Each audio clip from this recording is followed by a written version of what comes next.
Bonjour à tous, c'est la séance de la matinée de notre retraite. Je suis ravie de vous voir. Vous aimez bien la retraite? Aujourd'hui, je vais lire Genèse chapitre 35, du verset 1 au verset 7.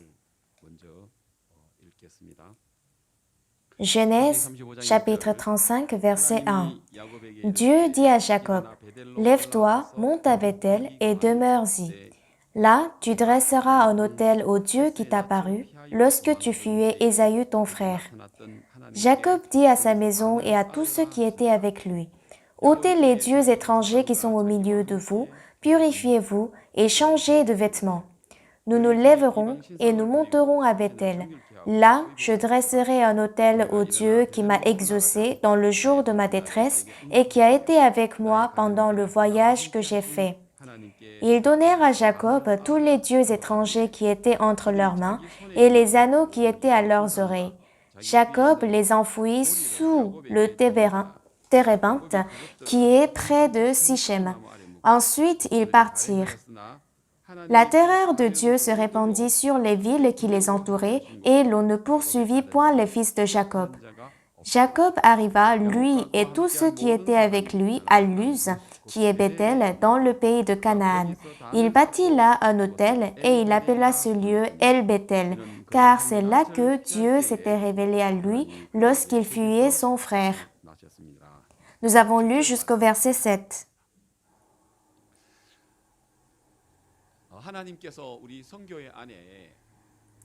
Dieu a fait de grandes choses dans notre mission. Chaque année, à la fin de l'année, on choisit les 10 grands événements qui se sont passés au cours de l'année. Et lorsque je les vois un à un, je me rends compte que pendant cette année, on a pu faire des choses qu'on n'avait pas pu imaginer l'année précédente. C'est pourquoi chaque année, il y a de nouvelles choses dans notre Église. Je suis émerveillée et je suis également reconnaissant à Dieu. En 2020, maintenant en raison du coronavirus, il y a beaucoup de difficultés.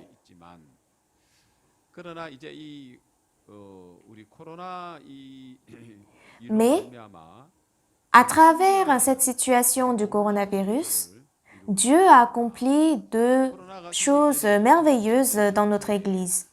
Au début de l'année, avant le coronavirus, le pasteur Park a soudainement prévu de voyager dans les 5 pays africains. Ce n'était pas prévu et moi j'étais responsable des églises en Afrique de l'Est et en Afrique du Sud. C'est pourquoi je suis allée visiter ces 5 pays en Afrique de l'Est. Et lorsque je suis allée, la plupart des missionnaires m'ont dit que entre mi-décembre et janvier, la plupart des gens sont en vacances et même les fonctionnaires ils sont en congé. C'est pourquoi c'est une période qui est assez difficile pour préparer un événement avec le pasteur Park.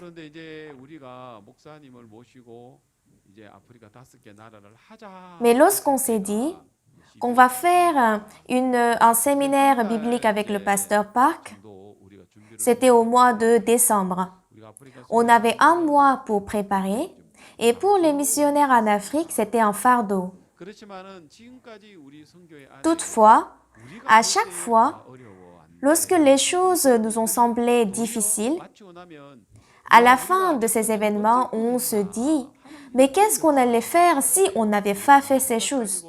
On voit que le travail de Dieu est vraiment différent de notre pensée. Dans notre Église, devant les choses que Dieu accomplit à travers son serviteur, lorsque le pasteur dit « on va faire ça », alors que nous ne sommes pas du tout prêts, et je dis cela souvent, dans 2 Rois chapitre 6, la ville de Samarie était assiégée et il y avait une grande famine.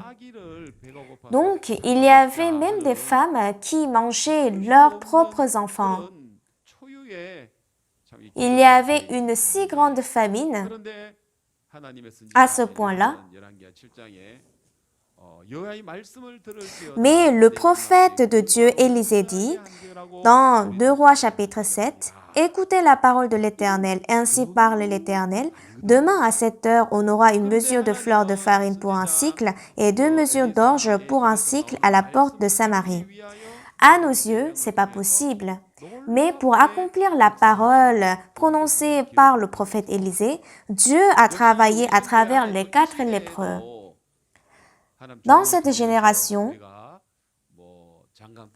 à travers son serviteur, Dieu nous dit, on va faire le forum des leaders de l'éducation, on va faire la cantate de Noël, on va faire le CLF. Et lors du séminaire biblique à Séoul, on va inviter les leaders chrétiens du monde entier.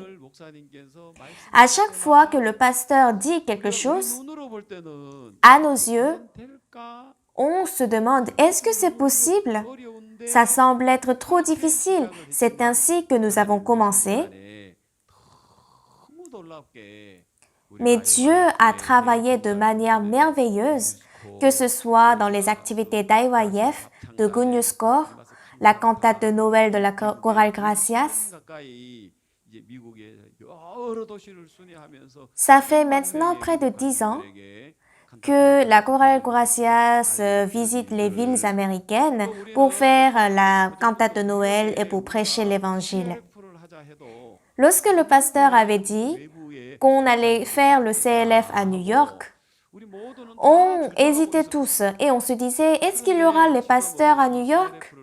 Mais aujourd'hui, alors que ça ne fait que 3 ans, il y a plus de 400 000 pasteurs qui sont avec nous, avec le CLF dans le monde entier. Et j'ai vu ces choses-là très souvent. Un jour, le pasteur a visité la Zambie et le gouvernement de Zambie a offert 20 hectares de terrain pour IYF. Et on nous a dit que le président de la République serait présent à la cérémonie. Donc, le lendemain, avec le pasteur et le président, les ministres et les responsables des jeunes, il allait venir pour la cérémonie.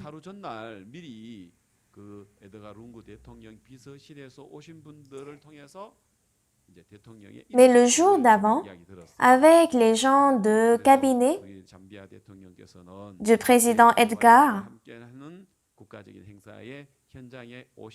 ils nous ont expliqué que le président il va venir à la cérémonie, puis directement après ça, il doit partir parce qu'il a un autre programme. Et puis, ce sont les ministres qui vont rester avec le pasteur pour le déjeuner.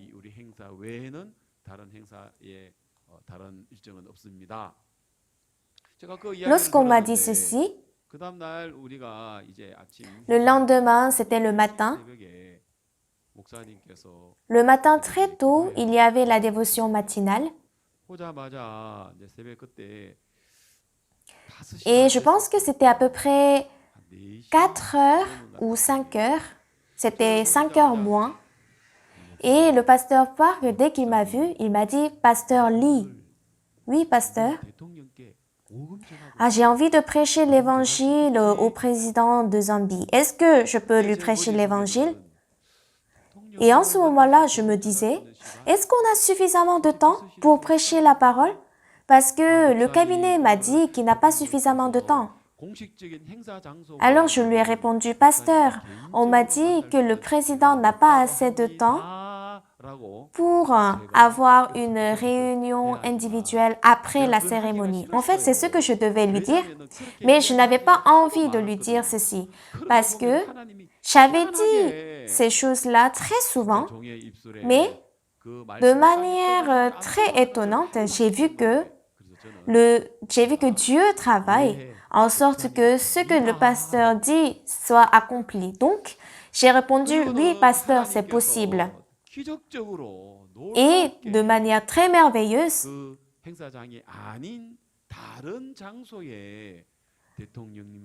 le pasteur et le président ont pu se rencontrer dans un autre lieu que la cérémonie parce que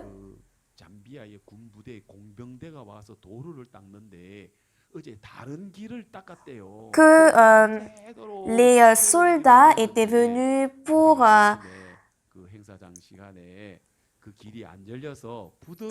bien faire la route pour la voiture, mais les soldats se sont trompés, alors ils ont goudronné un autre chemin. C'est pourquoi on devait attendre un peu pour qu'ils préparent la route et le pasteur et le président devaient rester dans une salle pendant un bon moment. Et je me suis demandé, mais comment est-ce que c'est possible? Donc le pasteur, il s'est présenté au président. Il a dit, je suis le pasteur, je prêche l'évangile et j'aimerais que la jeunesse zambienne dort dans le bonheur et se réveille dans l'espoir. Et il a également expliqué comment est-ce que Dieu a travaillé pour que notre cœur soit blanc comme la neige. Et il a dit qu'il aimerait travailler pour prêcher l'évangile à la jeunesse. Et le pasteur, il a écouté et le président a écouté attentivement ce que le pasteur a dit. Il était très content. Puis, lors de la cérémonie de la pose de première pierre, le président avait montré du respect pour pour le pasteur. Et puis, la cérémonie était très bien passée. Parce que ce genre de choses se passe très souvent dans notre mission. Le pasteur a dit, en mi-décembre, on va faire le séminaire biblique en Afrique. On va visiter les pays africains. Et nous, on s'est dit, est-ce que ça sera possible? Mi-décembre jusqu'à janvier, même les fonctionnaires, ils sont en congé. Et maintenant, il y a peu de services qui travaillent. Mais on n'a pas pu dire cela. J'ai envie de dire ceci, mais j'étais incapable de le dire. Pourquoi? Parce que le travail de Dieu se passe toujours en dehors de mes pensées. Donc j'ai dit, pasteur, d'accord, on va se préparer. Si en ce moment-là, le pasteur n'avait pas visité les pays africains, en février, il a visité les 4 pays de l'Amérique latine, il a rencontré les présidents, il a prêché l'évangile. Et après ça, directement, c'était le CLF à New York. Donc, si on n'avait pas fait ces événements en janvier, ça serait difficile. Ça aurait été difficile de visiter l'Afrique. Pour moi, en ce moment-là, je pensais, ah non, c'est trop difficile, on n'a pas suffisamment de temps. Mais c'était comme si le pasteur savait qu'il y aura cette crise sanitaire. Ah, si c'est pas maintenant, on ne peut pas visiter l'Afrique. Si il y a la crise sanitaire, on ne peut pas aller en Afrique. On dirait qu'il a su ceci, même s'il n'a pas dit cela, mais on a visité les 5 pays en Afrique et le pasteur a visité le Rwanda 10 ans pour la première fois après ces 10 ans. Et puis, il a également visité la Tanzanie, mais cela avait fait plus de 5 ans que le pasteur n'a pas pu aller en Tanzanie. C'est pourquoi, pendant qu'on préparait ces événements, apparemment, quand on voit la situation, on se dit « Ah, c'est difficile, est-ce que ça va être possible ?» Non, ah, c'est trop dur. Mais Dieu travaille indépendamment de notre capacité ou de notre pensée. Même si on n'était pas prêt, Dieu a fait ses préparatifs de manière étonnante. Et en ce moment-là, plus de 10 000 personnes ont écouté la parole, puis plus de 7 000 dirigeants chrétiens avec nous et 88 presses ont présenté le pasteur dans leurs journaux. Ah, pasteur, entre mi-décembre et janvier, c'est trop difficile. Est-ce qu'on ne peut pas ajuster les dates?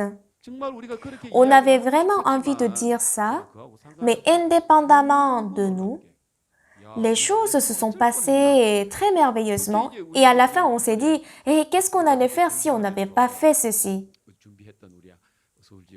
Et les pasteurs de la région de Séoul qui ont préparé ces événements, qu'est-ce qu'ils ont dit?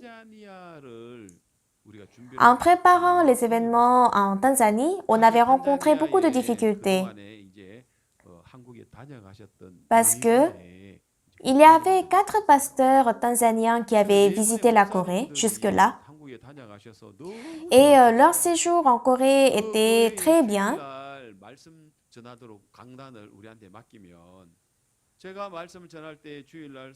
Et lorsque j'allais en Tanzanie, ils nous demandaient de prêcher pendant le culte de dimanche. Alors, je suis allée prêcher, il y avait 3500 fidèles et lorsque le pasteur Kim était allé, il y avait 3500 fidèles.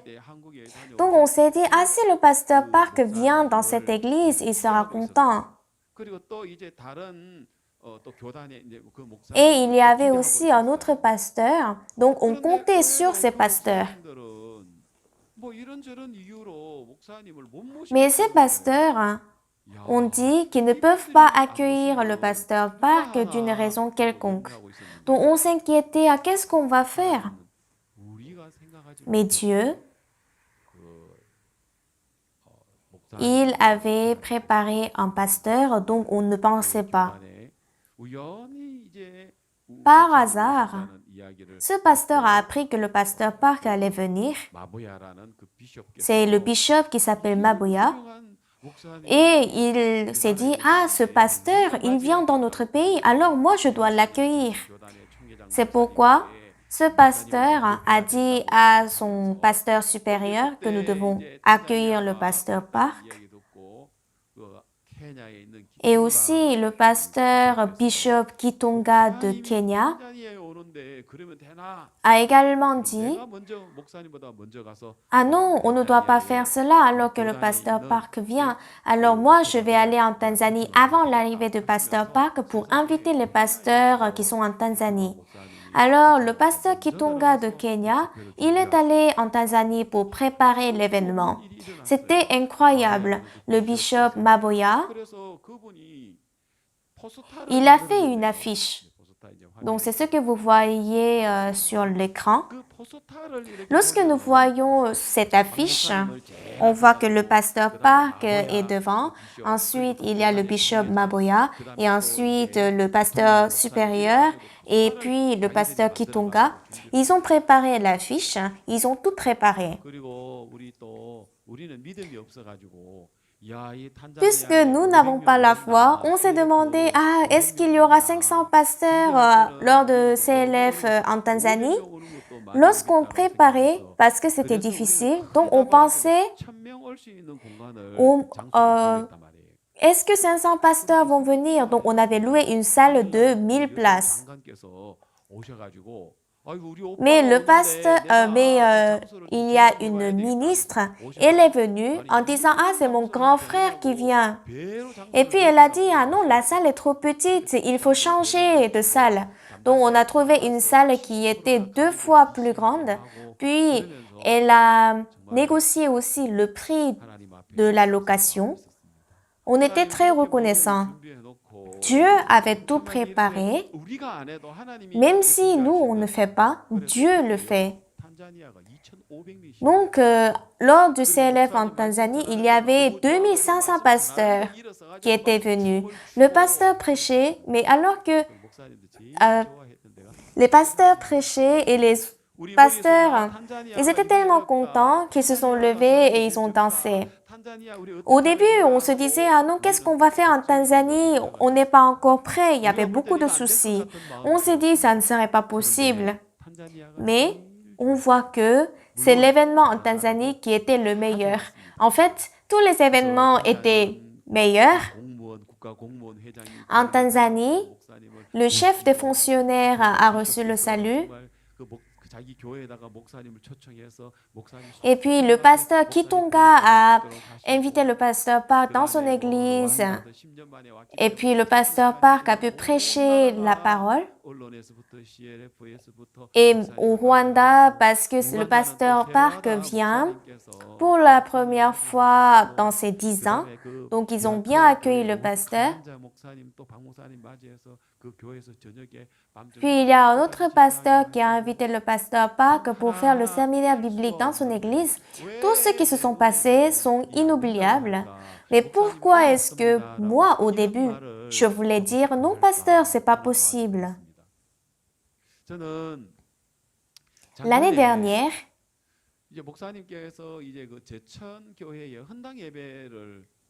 le pasteur Park était allé pour la cérémonie d'inauguration de l'église de Jecheon.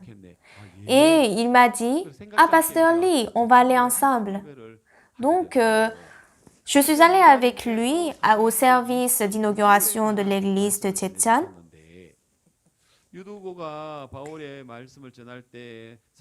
Et le pasteur, il a prêché la parole sur un jeune qui s'appelait Eutychus.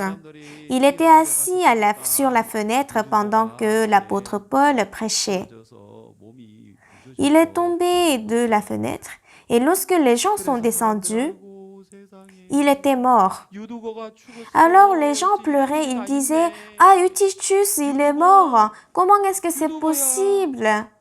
Ah, c'est triste. » Je ne sais pas si sa mère ou ses frères étaient ensemble, mais je pense qu'il y avait aussi ses connaissances qui étaient là, présents. Eutychus est mort. Alors, l'apôtre Paul aussi, il est descendu et il a vu que ce jeune était mort. Ah, il est mort, c'est triste, mais comment est-ce que c'est possible? Même l'apôtre Paul, il s'est dit à Eutychus, il est mort, comment est-ce que c'est possible? Peut-être l'apôtre Paul avait envie de dire ceci. Peut-être il avait ce cœur, premièrement, mais il n'a pas suivi ce qu'il voit ou ce qu'il ressent, mais il a dit, ne vous troublez pas, car son âme est en lui, car Jésus est en lui. Ainsi, on voit que l'apôtre Paul a dit une chose qui est vraiment différente de la situation. Ah oui, c'est vrai. Lorsque Jean Choi était piqué par le scorpion et que les médecins disaient qu'il était presque mort, dans le cœur du pasteur, certes, il a pensé « Ah, John Choi, il va mourir, qu'est-ce qu'on va faire ?» Mais il n'a pas suivi cette pensée. Il a dit « Jean, écoute-moi bien. » Aujourd'hui, j'ai lu Ésaïe chapitre 40 et il est écrit que ceux qui se confient en l'Éternel renouvellent leur force. Alors confie-toi en l'Éternel et tu pourras surmonter le poison du scorpion. C'est ce qu'il a dit. Et comme cette parole, Dieu a travaillé en sorte que Jean pouvait surmonter le poison du scorpion et le lendemain, il pouvait revivre. Pour nous, ça semble être difficile, ça semble être pas possible. On a souvent ce genre de pensée.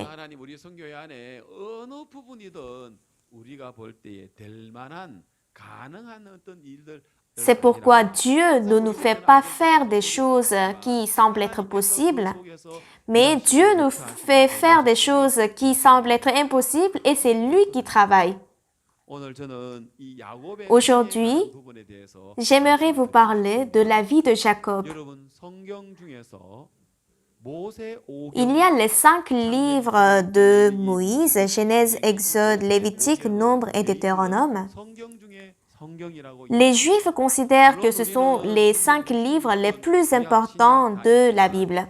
Nous lisons l'Ancien et le Nouveau Testament, mais les Juifs ne croient pas le Nouveau Testament. Ils lisent les prophéties d'Ésaïe, de Jérémie. Il y a aussi les livres des rois, tels que Un roi, deux rois. Et parmi tous ces livres, les Juifs considèrent le plus les 5 livres écrits par Moïse. Et parmi les 5, c'est le livre de Genèse qui est le plus important. Le livre de Genèse est composé de 50 chapitres. Dans le chapitre 1, il dit, il est écrit, au commencement, Dieu créa les cieux et la terre. Donc Genèse chapitre 1, c'est la création du monde. Genèse chapitre 2, c'est la création de l'homme. Chapitre 3, c'est la corruption d'Adam et d'Ève. Chapitre 4, de Caïn et d'Abel. Et de Genèse chapitre 6 jusqu'au verset 24, c'est sur Abraham. Et à partir de Genèse chapitre 25, c'est l'histoire de Jacob. Donc, dans Genèse chapitre 25, on voit la naissance de Jacob. Et lorsqu'on considère les écrits de son fils Joseph, il y a aussi les testaments de Jacob lorsqu'il mourait. Donc, on voit que les écrits sur Jacob sont plus nombreux que ceux sur Abraham. Ça commence de Genèse chapitre 25 jusqu'à chapitre 50.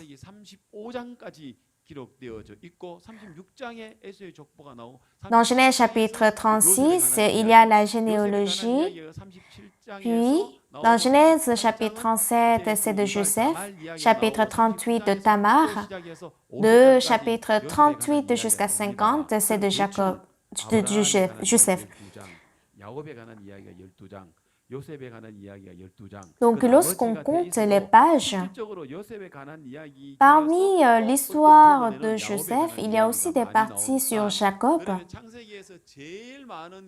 Donc, la personne qui a été écrite de plus dans le livre de Genèse, c'est Jacob. À travers la vie de Jacob, donc c'est à travers Moïse que la vie de Jacob a été écrite. C'est en 1491, 12 avant Jésus-Christ que Moïse a reçu les tablettes sur le mont Sinaï. Avant Moïse, il y avait les gens qui ont vécu, tels que Jacob et Joseph. Comment est-ce que Moïse, il a pu décrire de manière détaillée la vie de ces gens? Alors, c'est la parole de Dieu. Si c'est Jacob qui l'a écrit, si c'est Joseph qui a écrit la vie, sa propre vie, c'est compréhensible. Mais là, on voit que c'est Moïse qui a écrit la vie de Jacob et de Joseph. Alors, on peut voir que Genèse est un livre qui est très important. Et la raison pour laquelle Dieu a parlé de plus de Jacob, c'est parce que nous ressemblons beaucoup à Jacob. Lorsque Jacob est né, dès sa naissance, il est sorti en tenant le talon de son frère Ésaü. C'est pourquoi on pense que Jacob, c'est le rusé.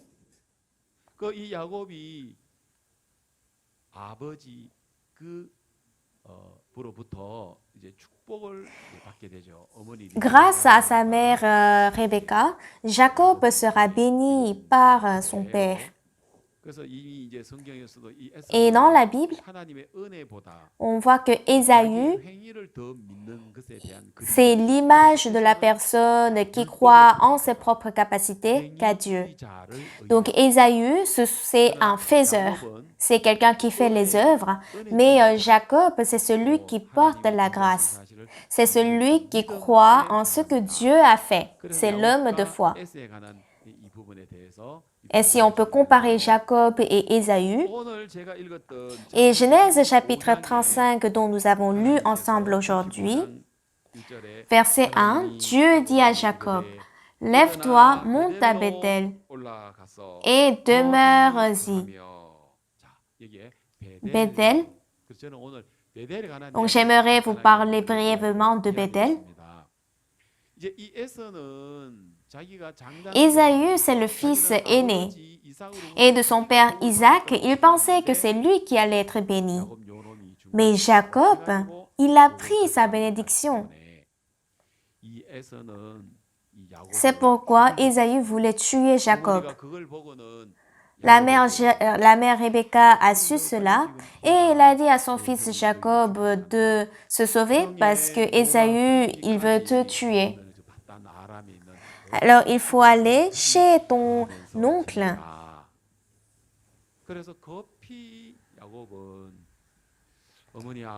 C'est pourquoi Jacob, il va laisser ses parents et il va s'enfuir d'Ésaü. Et il est allé chez son oncle à Padan-Aram. Et Jacob s'est demandé, est-ce que je pourrais bien arriver chez mon frère, chez mon oncle? Est-ce que je ne vais pas rencontrer les brigands? Est-ce que je pourrais bien retrouver la maison de mon oncle? Comment est mon oncle? Est-ce qu'il sera gentil envers moi? Parce qu'il n'avait pas la foi en Dieu, il avait beaucoup de soucis.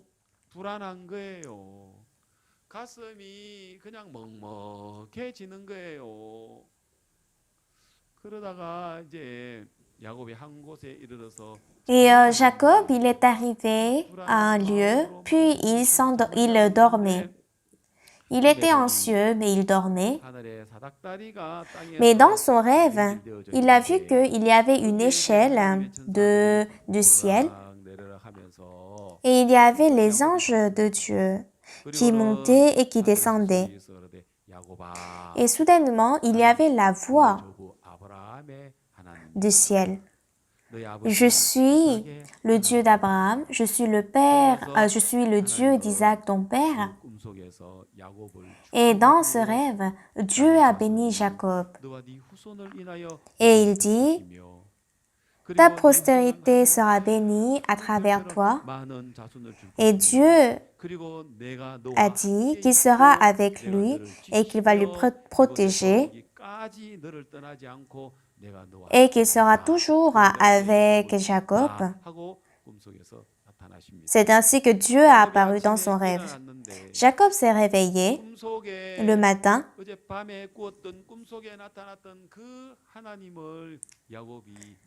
et Jacob a rencontré Dieu qu'il avait vu dans son rêve.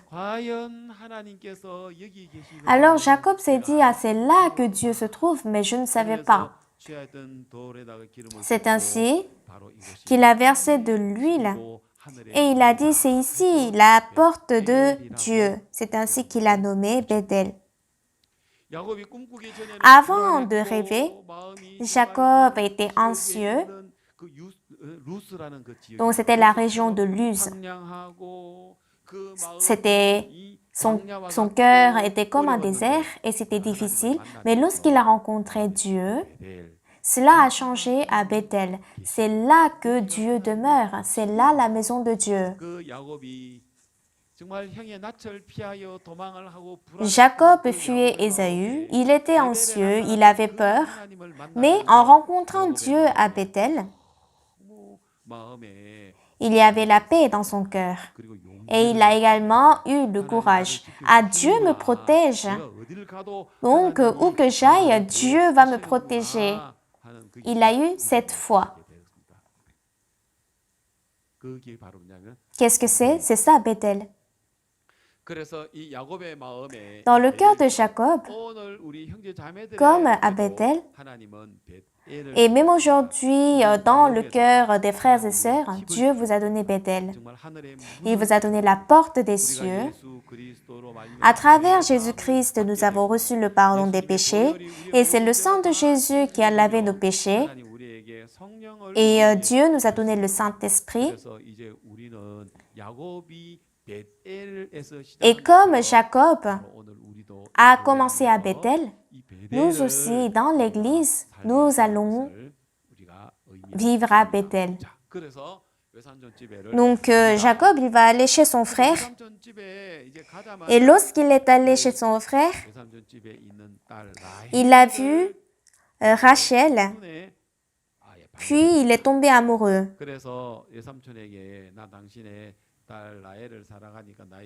Donc il a demandé à son oncle qu'il veut se marier avec Rachel, mais il a dit de travailler pendant 7 ans. Alors, pour avoir Rachel, Jacob va travailler pendant 7 ans. Et puis, plus tard, il va dire que ce n'est pas la coutume de ce lieu de donner la cadette avant l'aîné. Donc, Jacob, il va servir son oncle encore pendant 7 nouvelles années. C'est comme un contrat d'esclavage. Pendant 14 ans,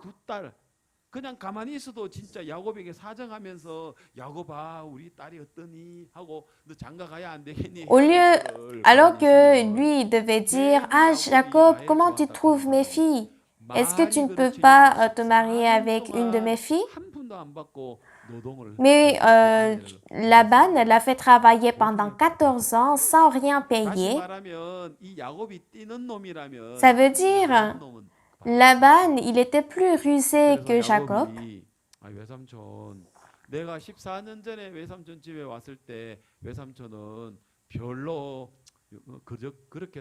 Ah, mon oncle, pendant les 14 ans que j'ai passé ici, Dieu m'a béni et Dieu a également béni ta maison.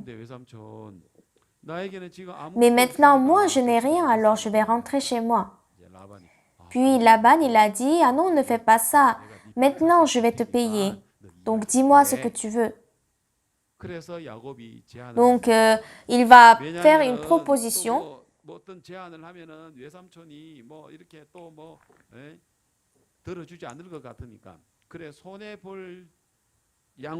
Il va faire une proposition et il a dit, ah, il y a des troupeaux chez toi et je vais prendre les brebis, tout agneau, je vais prendre les agneaux tachetés et marquetés et tout agneau noir. Parce que les agneaux tachetés, marquetés et noirs, c'est rare. Et aussi les chèvres qui sont marquetées et tachetées, ils sont rares. Donc, Jacob, il va dire à son oncle qu'il va prendre les agneaux et les chèvres qui sont marquetées et tachetées. En fait, il semble que c'est un contrat qui n'est pas très avantageux, mais Laban, il a dit d'accord, qu'il en soit fait selon ta parole. Donc, les boucs rayés et marquetés, les chèvres tachetées et marquetées, ça t'appartient. Mais tout ce qui est blanc ou tout ce qui est noir parmi les brebis, ça m'appartient. Donc, Laban, il va appeler ses fils ce soir-là. Puis,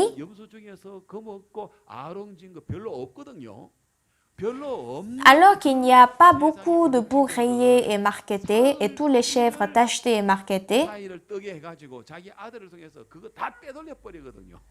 donc Laban, il va demander à ses fils de les prendre. Alors que normalement ces boucs rayés et marquetés sont peu nombreux, mais Laban les a pris. Donc il ne reste que les blancs et les noirs. Donc on voit que Laban, c'est un homme qui est très méchant. Et Jacob, il est tout le temps trompé par Laban. Mais qui a vu ceci? C'est Dieu de Bethel qui a vu cela. Mais Jacob, il était rusé parce que Laban, il a pris le reste du troupeau. Laban a pris les boucs et les chèvres qui étaient marquetés et tachetés. Donc à travers sa ruse, qu'est-ce qu'il a fait?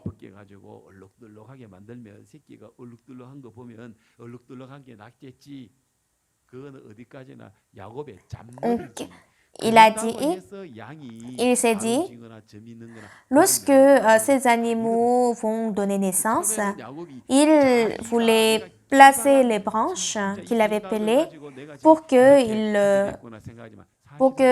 ces brebis aient des rayures, qu'ils soient achetés et marketés. Mais Dieu a vu cela et Dieu a apparu dans le rêve de Jacob. Donc, je vais lire les versets. Qu'est-ce que Dieu a dit? C'est Genèse chapitre 31, verset 10. Au temps où les brebis entraient en chaleur, je levai les yeux. Je levai les yeux et je vis en songe que les boucs qui couvraient les brebis étaient rayés, tachetés et marquetés. Et en lisant ce verset, je me suis demandé, voyons voir, Laban, à travers ses fils, il a pris tous les animaux qui étaient marquetés et tachetés et il ne restait que les blancs et les noirs. Mais Dieu, dans son rêve,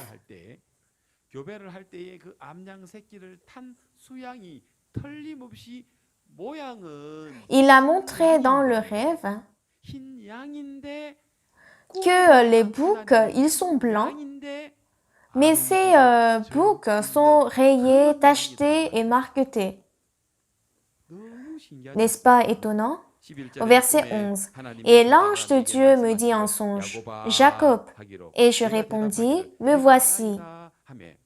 Il dit, lève les yeux et regarde. Tous les boucs qui couvrent les brebis sont rayés, tachetés et marquetés. Et ensuite il dit, car j'ai vu tout ce que te fait Laban.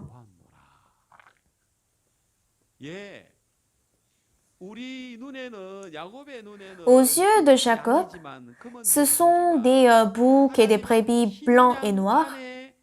Mais Dieu a vu à l'intérieur d'eux les brebis qui étaient rayées, tachetées et marquetées. Nous, les hommes, ne pouvons pas voir, mais Dieu les a vus.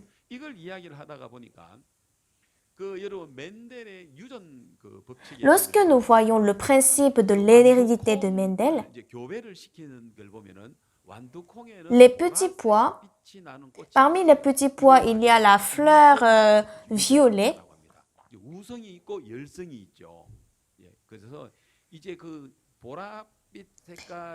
Et les fleurs violets possèdent des gènes dominants. Et puis les fleurs blanches sont des gènes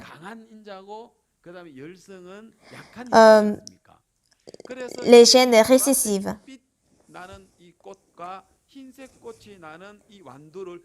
Donc lorsque les scientifiques ont croisé les fleurs violets et les fleurs blanches, alors la première génération n'auront que les fleurs violets, mais à la deuxième génération, ils auront 9 fleurs violets et une fleur blanche. Donc, lorsqu'on compare ça aux boucs, les boucs blancs sont des gènes dominants. Donc, la plupart des boucs sont blancs, mais Dieu, entre parmi ces boucs blancs, il a vu les brebis qui étaient rayées, tachetées et marquetées aux yeux de Dieu. Donc, ce n'est pas le bouc blanc qui va donner les brebis blancs, mais ce sont les boucs qui sont rayés, tachetés et marquetés qui vont faire avoir les brebis. Et ainsi, Dieu va réserver la part de Jacob. À nos yeux, cela semble être des boucs blancs. À nos yeux, il y a la situation du coronavirus. Comme je viens de témoigner, entre mi-décembre jusqu'à janvier, tout le monde est en congé, donc c'est difficile. À nos yeux, c'est difficile. Ah, en Tanzanie, c'est trop difficile. Cette fois-ci, il n'y a personne qui peut nous aider. Et les pasteurs ne sont pas intéressés, puis ils ne nous aident pas. Ah, c'est difficile. À nos yeux, cela semble être difficile. À nos yeux, cela semble être impossible. Mais Dieu, différemment de ce que nous voyons, il travaille. C'est pourquoi il fait dire à son serviteur, j'ai envie de prêcher l'évangile au président. Ah, pasteur Lee, j'ai envie de visiter 5 pays africains en janvier. À nos yeux, c'est pas prêt. En Ouganda, on n'a pas trouvé le lieu. En Ouganda, on a des difficultés. En Tanzanie, ça marche pas. Mais indépendamment de tout ceci, aux yeux de Dieu, il a déjà vu les brebis qui étaient rayées, tachetées et marquetées parmi les boucs tout blancs. Pour nous, tout semble être blanc. Mais Dieu, il a réservé pour la part de Joseph, de Jacob. Pardon. Oui, ici, la Bible nous explique très clairement, lorsque nous voyons Genèse chapitre 31, verset 41, « Voilà 20 ans que j'ai passé dans ta maison. Je t'ai servi 14 ans pour tes 2 filles et 6 ans pour ton troupeau, et tu as changé 10 fois mon salaire. Si je n'eusse pas eu pour moi le Dieu de mon père, le Dieu d'Abraham, celui que craint Isaac, tu m'aurais maintenant renvoyé à vide. Dieu a vu ma souffrance et le travail de mes mains, et hier il a prononcé son jugement. Laban a changé 10 fois le contrat. Il a changé encore, mais Dieu, il a pris de Laban pour donner à Jacob.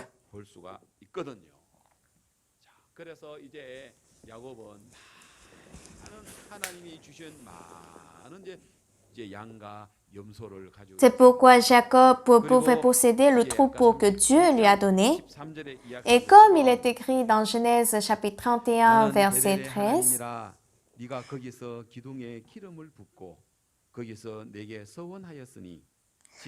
je suis le Dieu de Bethel, où tu as oint un monument, où tu m'as fait un vœu. Maintenant, lève-toi, sors de ce pays et retourne au pays de ta naissance. Dieu dit à Jacob, maintenant, retourne-toi à Bethel. Et ainsi, Jacob va revenir à Bethel. Et pendant ce temps-là, il a eu 4 femmes et il a eu 12 enfants. Et il va retourner chez son père.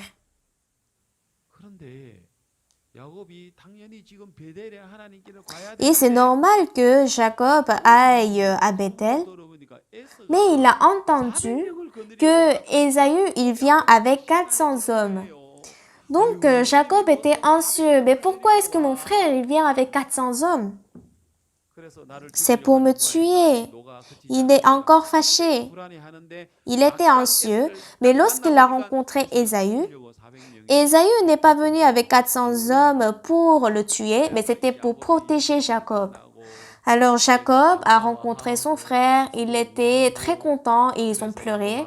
Et puis, Ésaü a dit, allons-y. Et puis Jacob, il a dit d'accord. Mais allez devant moi. Jacob devait suivre Ésaü. Et lorsque Jacob a rencontré son frère Ésaü, il était content. Mais il n'avait pas envie de retourner à Bethel parce qu'il ne savait pas ce que son frère allait faire à Bethel. Il n'arrivait pas à croire à son Dieu et il vivait continuellement dans ses pensées. Et finalement, alors qu'il devait aller à Bethel, au milieu, il a bâti la maison Et puis lorsqu'il est arrivé à Sichem, puisque la ville de Sichem semblait être si belle, elle est restée, puis il va acheter un terrain. Il va acheter un grand terrain. Quelle est la raison pour laquelle il a acheté le terrain? C'est pour rester là. Alors, il va rester là et vivre. Et là-bas aussi, il va faire un monument. Alors que c'était à Bethel qu'il devait dresser un autel à Bethel, mais il est resté à Sichem. C'était convenable, confortable à vivre, mais cela a corrompu le cœur de Jacob et cela a conduit le cœur de Jacob vers le monde. Nous, les chrétiens qui ont reçu le salut, plus que le Dieu de Bethel, plus que Dieu qui est le centre de notre cœur, souvent, c'est nous qui devenons le centre de notre cœur et nous voulons vivre comme nous voulons. Tout comme Jacob. Jacob est resté dans le monde où il ne devait pas rester. Il a vécu là pendant 10 ans. Dans la Bible, ça ne fait que 2 ou 3 versets, mais le temps qui a écoulé, c'était 10 ans. Et Jacob, il va dresser un autel, puis il a nommé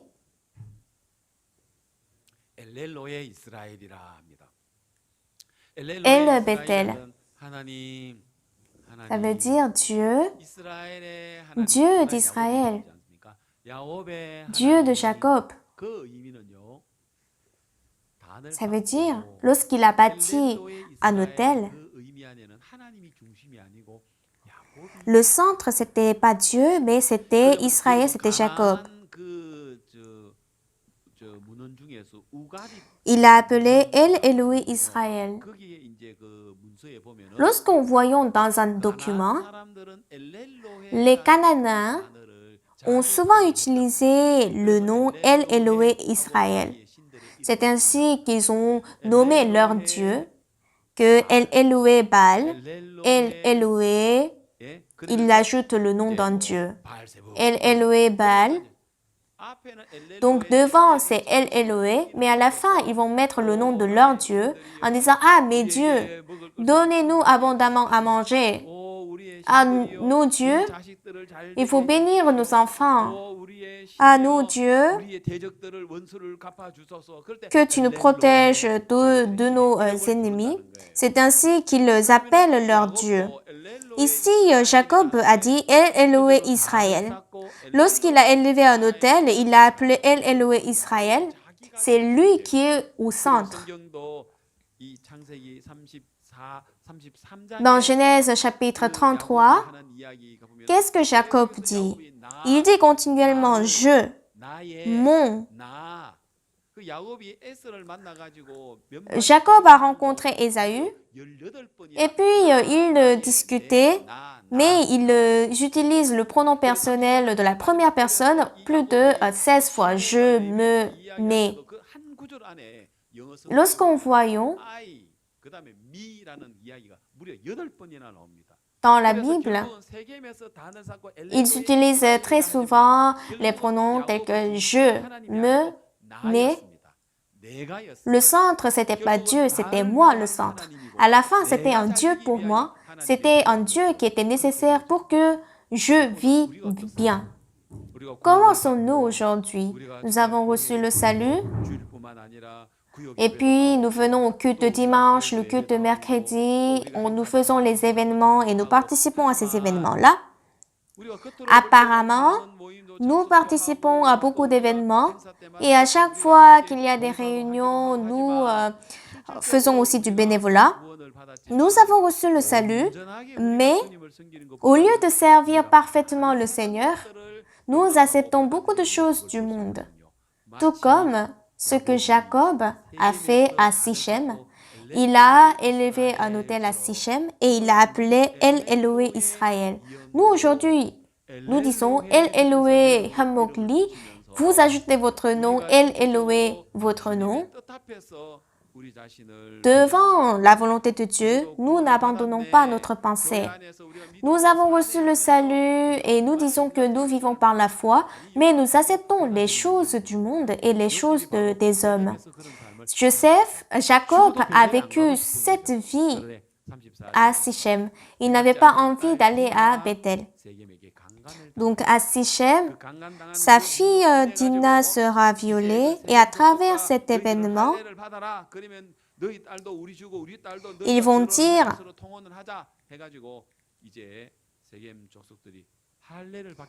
donc les gens de Sichem, ils seront circoncis et lors du 3e jour, ses frères, Siméon et Lévi vont aller pour tuer les gens de Sichem.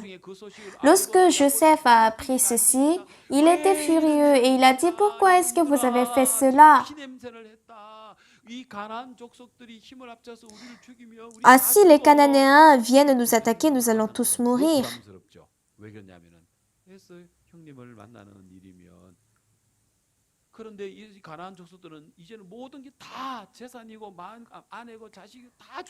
Puisque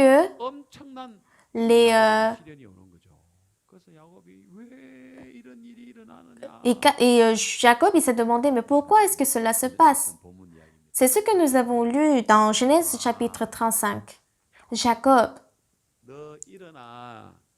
lève-toi, monte à Bethel et demeure-y. Là, tu dresseras un autel au Dieu qui t'a apparu lorsque tu fuyais Ésaü, ton frère.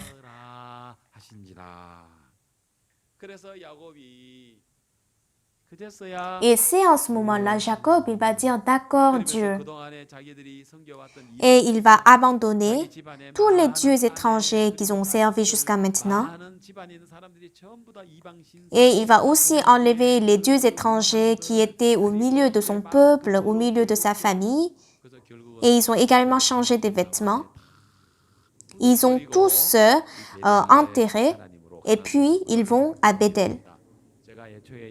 Comme je vous ai dit au début, Jacob, c'est la vie exemplaire pour les chrétiens qui ont reçu le salut. Nous ne devons pas bâtir l'autel à Sichem, mais nous devons aller à Bethel. Ce que nous faisons à Sichem, c'est ce que nous faisons pour nous-mêmes. Nous disons que nous avons reçu le salut, nous disons que nous menons la vie spirituelle, mais nous acceptons tellement de choses du monde. Alors nous ne devons pas porter l'espoir en nous-mêmes, mais nous devons tous les enterrer sous le térébinthe, c'est la croix, et nous devons tout confier au Seigneur qui est notre Maître. Et lorsque nous faisons ceci, nous allons demeurer dans la grâce abondante de Dieu. Comme Jacob, on ne doit pas dresser l'autel à Sichem, mais nous devons le faire à Bethel. Et lorsque Dieu est le centre, c'est en ce moment-là qu'il y aura la grâce abondante de Dieu. Merci.